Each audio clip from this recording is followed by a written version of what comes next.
Hi, I'm Mark Dunn, your Merchant Services Trainer. In this short video, I'm going to compare and contrast the two parts of Merchant Bank Card, issuing and acquiring. Use of a credit card always involves a cardholder and a merchant. The cardholder is making a purchase from a merchant who is accepting the card as a form of payment. This reveals the two sides of every bank card transaction. The cardholder side, which we call issuing, and the merchant side, which we call acquiring.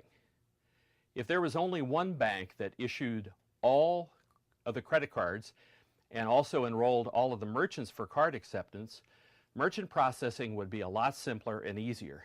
But in the United States today, we have over 3,000 banks. So in most cases, the cardholder bank is not the same as the merchant processing bank. And this makes the processing of credit and debit card transactions quite a bit more complicated. But let's step back a moment and consider the two entities that are at the center of bank card processing. These two entities are Visa and MasterCard. Visa and MasterCard started off as not-for-profit associations of banks. In 2006 and 2008, they both became public companies. These card brands manage the infrastructure of bank card to make the system of cards and transactions work smoothly.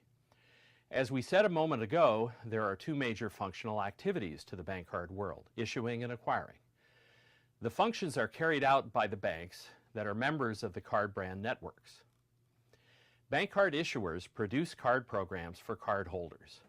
Almost everyone has seen Capital One Bank's television commercials with the theme, "What's in your wallet?" Well, that's bank card issuing. Almost every bank in America has a bank card issuing program. Issuing is a very profitable business for banks. Bank card acquirers, on the other hand, provide bank card transaction services for merchants.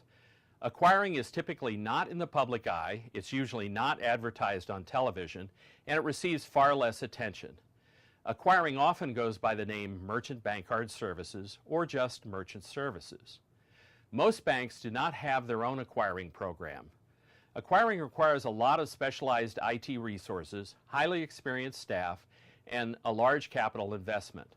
Of all the banks in America, there are only a few dozen that have their own bank card acquiring program. Since we have an issuing bank on the cardholder side and an acquiring bank on the merchant side, there has to be some method for these two banks to split the money billed for the cost of transaction processing. And this is where interchange comes in.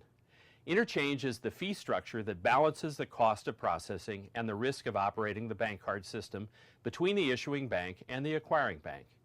Interchange is a bank-to-bank fee, and most of the money from interchange goes to the issuing bank. Interchange, as we have said many times, is not what the merchant pays. The merchant pays what is called merchant discount. Merchant discount is the set of fees that appears on the merchant statement. The reason we spend so much time talking about interchange is that interchange makes up between 60 and 80% of merchant discount. In fact, interchange is the largest single component of merchant processing. It's important to keep in mind that Granite Payment Alliance manages all of the relationships that enable merchant processing for your banking clients. You don't have to be an expert on the subjects of issuing and acquiring. Granite Payments has plenty of experts that you can rely on. If you have any questions, let us know. We'll be happy to talk you through it. Thanks for watching this video. I'm Mark Dunn.